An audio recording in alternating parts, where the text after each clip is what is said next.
അളിയാ, ഈ വീട്ടിലെ പ്രശ്നങ്ങൾക്ക് സ്ഥായിയായ ഒരു പരിഹാരം കണ്ടെത്തണം. അപ്പോ ഇത്തരം നെറികേടുകളൊന്നും ഈ വീട്ടിൽ നടക്കാൻ പാടില്ല. അതിനൊരു പരിഹാരം ഉണ്ടായേ പറ്റൂ. അതിനെ എല്ലാരും കൂടെ വിചാരിക്കണം. അച്ഛൻ ഇവിടെ ആവശ്യമില്ലാതെ പൂജ എടുത്തേണ്ട വല്ല ആവശ്യം ഉണ്ടായിരുന്നോ? അതെങ്ങനെ? ജോലിക്കും കൂലിക്കും പോവാതെ വീട്ടിൽ തന്നെ അടയിരിക്കുമ്പോഴേ പലതും തോന്നും. നിർത്ത്. നീ ഇപ്പോ ആകാശത്തൂടി വിമാനം പറപ്പിക്കുന്നുണ്ടെങ്കിലേ അതിന് കാരണം എന്റെ മകൻ ജയരാമനാണ്. അത് മറക്കണ്ട. ഇനി ഞാനും എന്റെ കുടുംബവും വന്നതാണ് ഇവിടുത്തെ പ്രശ്നമൊക്കെ ഞങ്ങൾ അങ്ങ് വെക്കോളാം. നിലുവേ, അനസൂയെ, പെട്ടിയേക്കരുത്, പാക്ക് ചെയ്ത് തുടങ്ങിക്കോ. ആ വേണ്ട ഭദ്രേട്ട. ഭദ്രേട്ടൻ ഇവിടുന്ന് എങ്ങും പോകുന്നില്ല. ഇവിടുന്ന് പോയി തരേണ്ടത് വേറെ ഒരാളാ. ആ കരട് പുറത്തു പോയാൽ തീരാവുന്ന പ്രശ്നങ്ങളേ ഉള്ളൂ ഇവിടെ.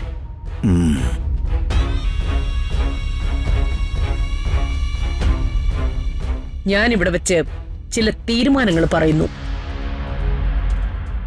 പുതിയതായി തുടങ്ങിയ കമ്പനി അനസൂയ നോക്കട്ടെ.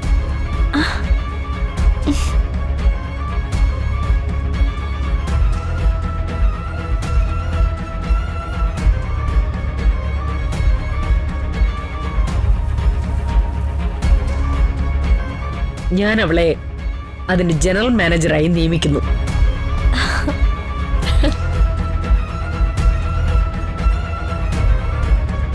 അമ്മ, അത് ഇതെന്റെ തീരുമാനമാണ്.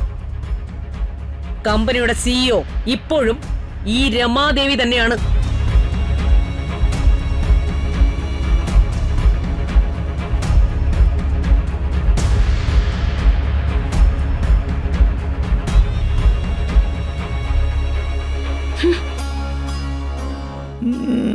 ഇഷ്ടപ്പെട്ടില്ല. മോളെ, പുതിയ ജോലിക്ക് പോകുന്നതിന് മുൻപ് എല്ലാവരെയും കാലി വീണ അനുഗ്രഹം വാങ്ങും. ഞാൻ എന്റെ മോളെ ചൊല്ലും വിളിക്കോ പഠിപ്പിച്ചിട്ടുള്ളത്. അളിയൊന്നും കിട്ടി നീങ്ങുന്നേ. എന്റെ മോള് കാലൊടിച്ച് തൊഴട്ടെ. പാളിയ കാലോട്ട് തൊഴുതേ. ഓ ഓ ഓ, അമ്മയുടെ കാലിൽ തൊട്ട് അനുഗ്രഹം വാങ്ങും. മുത്തശ്ശി,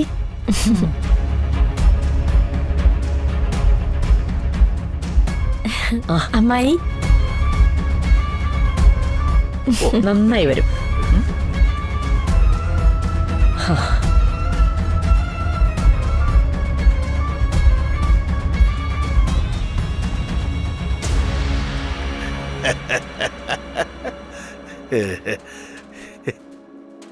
എങ്ങനെയുണ്ട് ദിലീപേ? ഭദ്രൻ ചുവടുറപ്പിച്ചു തുടങ്ങി.